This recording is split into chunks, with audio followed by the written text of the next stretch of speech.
अल-क़ारिअह टासर आरे कशुर और होत मन से एवान से क्या खटखटाने वाली उर्दू मज वही अमुक तर्जुम समझ पूर इंशाअल्लाह। टासर आरे मा क्या अल-क़ारिअतु टासर आरे वमा अदराका तो तुह क्या ज़ानियो मा क्या अल-क़ारिअतु टासर आरे यौम यिमे दोह यकूनुन्नासु आसन लूख कल फराशि पन पूपरन हंद पठ कल फराशि पन पूपरन हंद पठ अल मबसूस जगड़ छकरन आमत यौम यिमे दोह यकूनुन्नासु आसन लूख कल फराशि पन पूपरन हंद पठ अल मबूस छकरन आमतिन वतकून बे आसन अल जिबालु पहाड़ कल इहनि करो बंद कल इहनि फमक पठ अल मन फूश वन आमत रंगदार अल-क़ारिअतु मल-क़ारिअह टासर आरे मल-क़ारिअह क्या टासर आरे वमा अदराका मल-क़ारिअह तो तुह क्या ज़ानियो टासर आरे क्या यौम यकूनुन्नासु कल फराशिल मबसूस यिम दोह लूक आसन छकरन आमतिन पन पूपरन हंद पठ यिम दोह लूक आसन छकरन आमतिन पन पूपरन हंद पठ वतकूनुल जिबालु कल इहनिल मनफूश बे आसन पहाड़ दून आमतिन रंगदार फमक पठ बे आसन पहाड़ दून आमत रंगदार फमक पठ युस यह सूर यथ सूरस नाव सूर क़ारिअह चूँकि क़यामतुक युस मंजर क़यामतस वारियाह नाव अख नाव छुस क़यामत अख नाव छुस आखिरत अख नाव छुस अत्तामह अख नाव छुस आजिफा अख नाव छुस गाशिया ब्याख नाव छुस अलहाक़ा अख नाव यम तमाम नाव उमो मन अख नाव अत क़ारिअह युस यह सूर अत क़ारिअह नाव चूँकि लफज अथी मज आमुत गोडनिकुई लफज क्या अल-क़ारिअह और यह सूर गमज मक्का मुकर्रमस मज नाज़िल कुस सूर सूर क़ारिअह मक्का मुकर्रमस मज नाज़िल सपदेमज और नाज़िल लिक एतबार अत 30 नंबर यानी इम ब्रोह 29 सूर आसमज नाज़िल सपदेमज यथ मज अल-क़ारिअह क़राउक माने खटखटाना यथ अस कोर तर्जुम टासर आरे येल कह चीज बीकिस चीजस सत रलान टकरावान अत गसान आवाज युस आवाज दोयो चीजो टकरावन सत ई तथ वन कारिया। और यतत युस बयान कोरुक कि अल कारिया टासरारे मल कारिया क्या टासरारे यानी युस टकरावन वोल चीज़ यह क्या कह वन लेकिन इंसानस यी न जरूरी कि अगर टास कमिच टासरारे गस मल कारिया सह टासरारे क्या फरमोवु कयामतुक मंजर यथ मज बयान कर। कयामतस मज येले पहाड़ पहाड़ से टकराए कुल कुलन से टकराव जमीन जमीन सती टकराव इस पर युस मंजर तथ वन कारिया। येले ज पहाड़ पानवी रलन टकर खेन तिस पर क्या गस येले कुल यीत्या तो यथ मज दुनिया मज येल तम यह कयामतुक मंजर कुल्लु मन अलैहा फान सारसे क्या गस हाँ सारी चीज गसन नेज तो नाबूद। और पहाड़ येले रलन चीज येल पानवी रलन ये मामूली गाड़ ज रलन तो क्या गस हाँ बाइक ज रलन तो क्या गस अल्लाह ताला बचे वह पर पहाड़न हूं टकर गस तिस पर उस मंजर तथ वोनुक टासरारे यानी कयामतुक मंजर हसा आस वारिया सख्त यह कह मामूली चीज कह। वमा अदराका मल कारिया तो तुई क्या जानियो क्या टासरारे तह क्या पता ब्रोखुन पाने अल्लाह ताला फरमावान टासरारे क्या आस यौम यकूनुन नासु कल फराशिल मबसूस।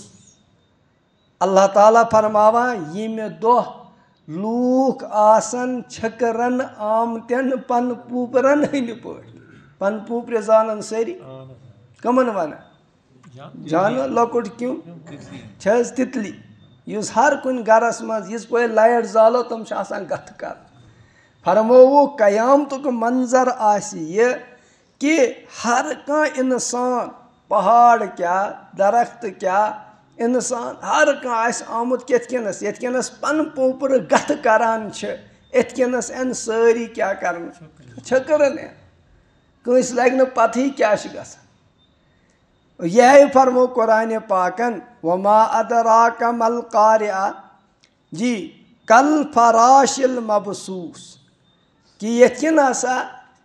वुचान दुनिया मज बाजे लकट ये कुन सात तम पतंग त्रावान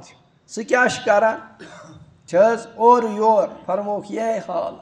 कह पन पोपर हपर तो यपर तो कह नस प्रसिन कह नस सननी इथे कन कयामतुक मंजर और सारी आसन क्या बल्कि कुरान पाकन उन ब्रोखन वतकूनुल जिबालु कल इहनिल मनफूश यमन पहाड़न पन्नस पानस पे क्या पहाड़ नाज यम सत वनस सारी दुनिया पहाड़न वनुक यम क्या फरमोक यम किल कुरान पाकस मज अम्पार मज गोडनि सूरस मज अवतात वतत यानी यम किलन हंद पे उमो पहाड़ थमित क्या बंद कर। अगर पहाड़ आसान कि इंसान ये पके यह क्या कर जमीन हाँ नचान और योर कर। और यह पर पहाड़ पहाड़न हूं हाल क्या बे आसन पहाड़ दून आमत रंगदार फम पे फम ये रंग क्या कर दून वुचमुत ये तथ साफ करान दूनान गोड़ दूनान तथ क्या गसान अलग अलग गसान तथ सह दिवान दब दब बाजे हुर और बे बिल्कुल यल गसान। फरमोवुक टासरहारे यह क्या कयामतुक मंजर आस ये लूख तो गसन तितर बितर लूख तो एन और योर कंस लग न पतई बह कत और यम पहाड़ ईत बड़ कुरान पाकस मज दुत अल्लाह तालन कि पहाड़न हूं तस्कर कर दोपन तुई वुचु खुदाई सन्स खुदाई वुचु यस पर इंसानस खुदाई सुन वुचुन आस फरमो तु छु ना वुचान ये मे कितकन पहाड़ थमित बेहनयित अफला यंजुरून इलल इबिली कैफा खुलिकत अल्लाह ताला दिस गोडनिच मिसाल कमन हज ऊंटन हज क्या ऊंट अस मक्कस मन ज्यादा अल्लाह ताला वनान इंसान चुक ना वुचान अफला यंजुरून चुक ना वुचान इलल इबल इबल वनान कमन ऊंटन कुन इलल इबल चुक ना उमन कुन वुचान इलल इबिली कैफा खुलिकत कि अल्लाह तालहन कितकन पौध कर यूत बोड़ भारी बरकम जानवर और ताबिया कश इंसानस अल्लाह तालन दिस तिस पर मक्कस मज चूंकि ऊंट ज्यादा आसान अल्लाह तालन दिस दोपन तुई वुचु खुदाय सन्स खुदावंदी क्या और अफला यंजुरून इलल इबिली कैफा खुलिकत व इलस समाई कैफा रुफिअत अल्लाह ताला वनान वुचु आसमानस कुन कितकन खुदाई नी क्या बुलंद बहला बनो कुन जाय सुकून ये हाँ थमा पमा सा बनावान मामूली बिल्डिंग तथ ग जरूर क्या नत मानी दपन हे खतर जरूर त्रोस कह लेकिन आसमान शा कुन जाए यत जाय गो तत आसमान इथे कनस अल्लाह ताला ई पर तु छु ना वुचान आसमानस कुन तु छु ना दिवान नजर अत कुन कि मे कितकनस कोर ये बालो बुलंद व इलल जिबाली कैफा नुसिबत अल्लाह ताला पहाड़न हुन तो तज़किर कर पहाड़न तो आसान इंसान ये कुन दूर दराज इलाकस मज गसान ये पहाड़ी इलाक तत इंसानस ये मंजर ब्रकन यकीनन खुदायन कम कम पहाड़ ये गुरेज गो गुरेजस मज तुलेल इलाकस मज गो पे वुचान तत कत्या थद थद पहाड़ अल्लाह ने कैसे उनको बनाया बाज वुचो तुई कि बन पे बराबर कनी हर तान यह अल्लाह ने रखा है अल्लाह ताला ई वनान येल इंसान उमन चीज़न सनान तो अल्लाह की बड़ाई आ जाती लेकिन ये पर खुदाय सुन हुकुम ई तेल क्या उमन पहाड़न हुन मंजर फरमोख वतकूनुल जिबालु कल इहनिल मनफूश अकोई फोख ये दिन ई ये कयामतुक मंजर आस यतकनस हो फम दून एवान इथे कन गि तमाम दुनिया मिलिया मिट ये नहीं रहेगा ये रोज न इतकनस कह इंसान तो और योर युस ब्रीम आयत कर कि पन पूपरन हंद पट आसन और योर करान और यमन पहाड़न पन्नस पानस यम वारिया थत बड़ यम बजायन मजबूत लेकिन कयामतुक मंजर आस वारिया सख्त इस वे रोज न बल्कि कयामतुक मंजर यीत कि अगर हसा कह ऊँटनी क्या हामिला और कयामतुक बरपा ये टासर हारे गल होर तो मिसाल बिला तजवी दम बह कुरान च तफसीर नबर ये पर अमुक शायद तूत तजुर्बे कह लेकिन यम योर इस पर हु तम क्या गसान होर एवं तुम गोल तिस पर क्या गसान हाँ वहशत फैला ये पर सोरी दुनिया क्या ये कयामतुक मंजर हम पहाड़ एन यथ लाइन यम पहाड़ एन होत लाइन यम चीज एन यथ लाइन यम एन यथ लाइन तिस पर क्या मंजर फरमोक ईच वहशत अगर ऐसा क्या ऊँटनी हामिल वो अपने बच्चे को छोड़ देगी यूत खतरनाक मंजर टास हारे करक अति बयान तह क्या पता छू तिस पर क्या मंजर गस यह इंसान वनस दपान हे पत क्या गो सहल लेकिन ये पर खुदाय सिंद तरफ क्या इस पर यह हुकुम ई कामयाब सुई इंसान ये पर तासिन नाम आमाल तोल एन फअम्मामन सकुलत मवाजीनु कामयाबी कस वुन पत रूद सम सदन नेकियन हुंद क्या पोतुर गुब पत रूद स इंसान कोरुक मंजर हो टासर हारे गच अत ईमान कयामत ई क़यामतस पे ईमान, क़यामत एन वाजी,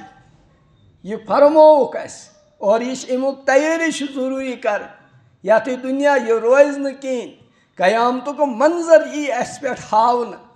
और फरमोक लेकिन तम इंसान यहून नेकियन हून पोतुर क्या गस गुब आस, गुब कर गस नेकियन हून पोतुर, हाँ ये नेकी करो तेली गस ये कम करो तेली लबो तमुक फल, ये इंसान मजूर कर तेली लब मजूर, ये इंसान नौकरी कर तेली लब तनख्वाह, ये इंसान मेहनत कर तेली मन जद्दा वजद, अरबीस में मकौल, युस इंसान मेहनत कर वही पाता है, जो इंसान कोशिश करता है वही इंसान पाता है। ज़मींदारन ये क्या कर मेहनत करन तेली लब न क्या हरदस प्यारान दाएं गस तैयार, लेकिन तमन यमो मेहनत कर यमो दोप कुस गस अत रबि डूरिस मज, कुस कान ٲरख पानस, है कुस रुई थल, कुस वाय दान, कुस वारना अत आब, त्रो सा यल सहल वो यम नर वटित रूद तमन आस पगह अफसोस। इमी आय युस इंसान दुनियास मज येल खुदायन जिंदगी अता असनस करमच, यह गुजर इम दुनियास मज, यह वोत 60 वोहर 70 वोहर और 60 70 वहरियन कमोवन न तथन आमाल कह, वो ये आखरी आन वोतस वुस अफसोस बगैर कहीं हासिल, पत क्या कर, हाँ आखरी आनन पे क्या इंसान कर, ये इंसानस वो नेरनुक इस पर दपान या अल्लाह ताला बचाए, अल्लाह ताला इंसान जिंदगी दिचमुत सेहत दितमुत, सेहत सेहत बड़ बार नियामत, वारिया बड़ नियामत, अत सेहत गी मज कोर न इम इंसानन कहीं, इमिस तस्वुर कमन हुंद नेक अमालन हुंद, नमाजन हुंद, तिलावतुक, रसूलुल्लाह सल्लल्लाहु अलैहि वसल्लम सन्न तरीकन हुंद, यह अत सनी, लेकिन ये पर वो क्या कुन बीमार मज मुबतला गो, वो दिवान दिलस हाय अफसोस मे क्या गो ये, अगर अक फिर में खुदा यल त्राए बह कर खबर क्या,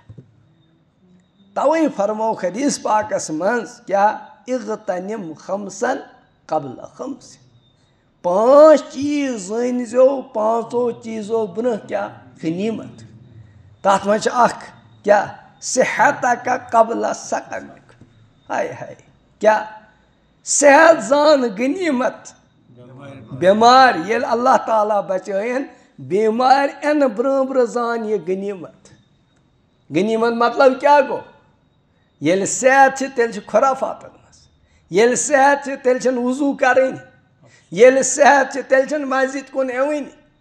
ये सेहत तेल वातान हर कुन जाए, दुनियावी एतबार करा मेहनत लेकिन उखरवी एतबार सोचान सोचान यह सारवेन हंद मिसाल,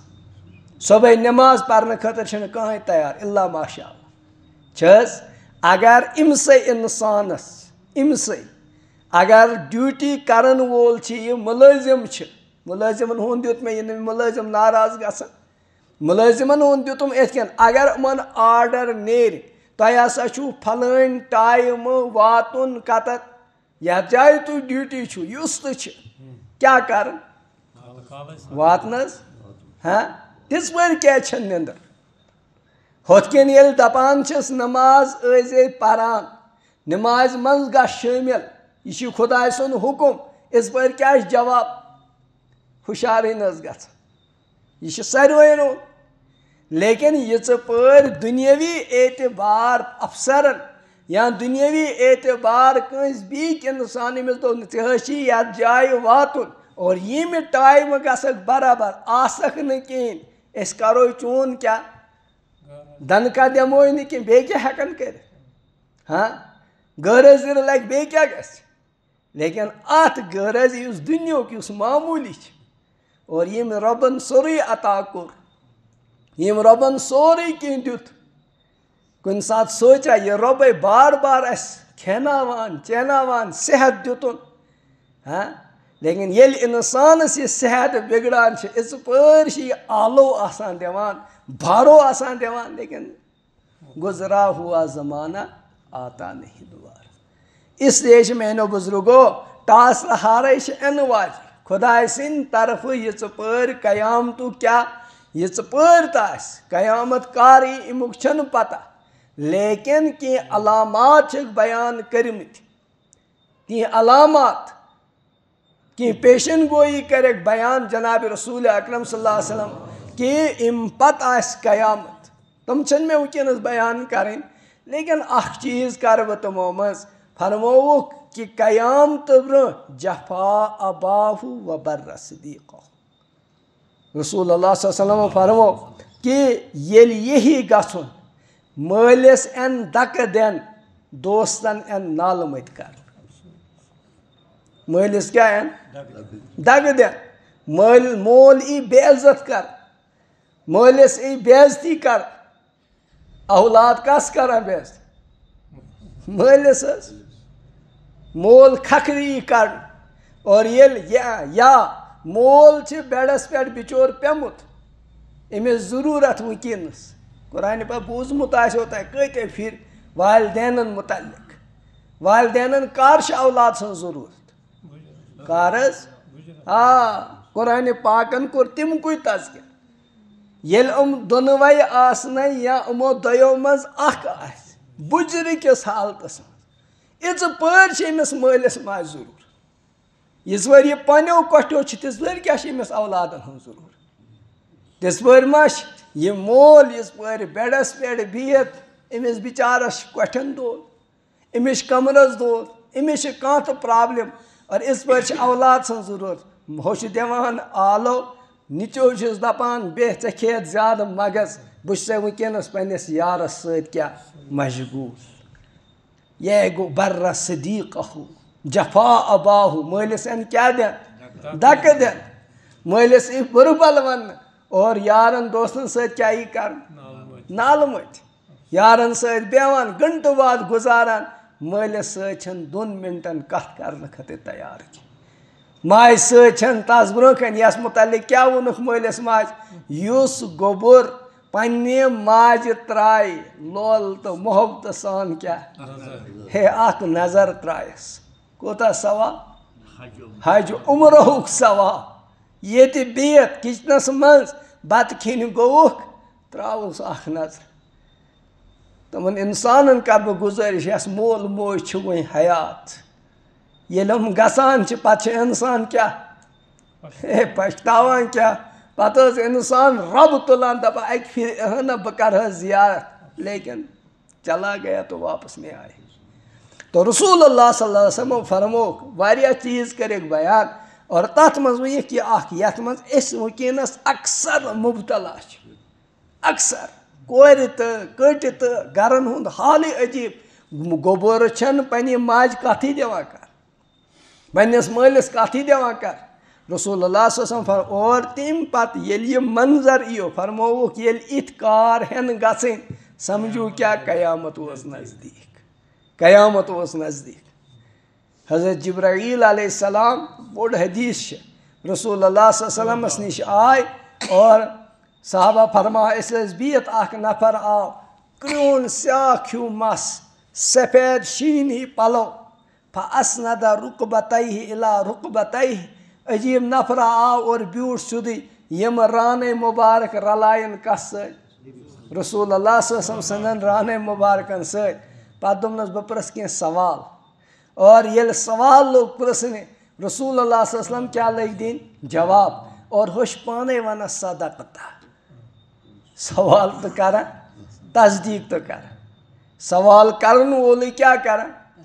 ऐ वोन पुज वारिया सवाल तथ मज कोरनस अख सवाल रसूलुल्लाह सल्लल्लाहु अलैहि वसल्लम यीत मस्सा कयामत कर ई फरमोनस बहुस नस पृन वोल यस बोजनावन वोल तो अत मुतल्लिक पत दोपनस कह अलामात वन अलामातों मज वनिक वारिया तथ मज वोनुक अख ये हसा कमजोर लूख पन्न बिल्डिंगन पे फखर कर यम क्या कमजोर दुनियावी एतबार कमज़ोर, नंगे पाँव चलने वाले या भेड़ बकरियों को पालने वाले लंबी लंबी बिल्डिंगों को क्या देखकर फख्र करेंगे, तो समझो क़यामत करीब आने वाली। वारिया चीज़ कर रसूलुल्लाह सल्लल्लाहु अलैहि वसल्लम बयान। बहरहाल अस फरमो क्या टास रहा रही क्या एन वाजी और तिम नश बचन खतर अस क्या करूँ। हाँ, अगर अस यछान तेल फअम्मामन सकुलत मवाज़ीन कि सोन यह अमलन हुंद पोतुर गस तम दह क्या आसन भारी आसन वजनी आसन, तेल हेको अस क्या गसित कामयाब गस। इंशाअल्लाह अत पे करो बे तो कत। अल्लाह ताला दीन उन कथन पे फिलहाल अमल करने तौफीक। व आखिर दावाना अनिल हम्दुलिल्लाह।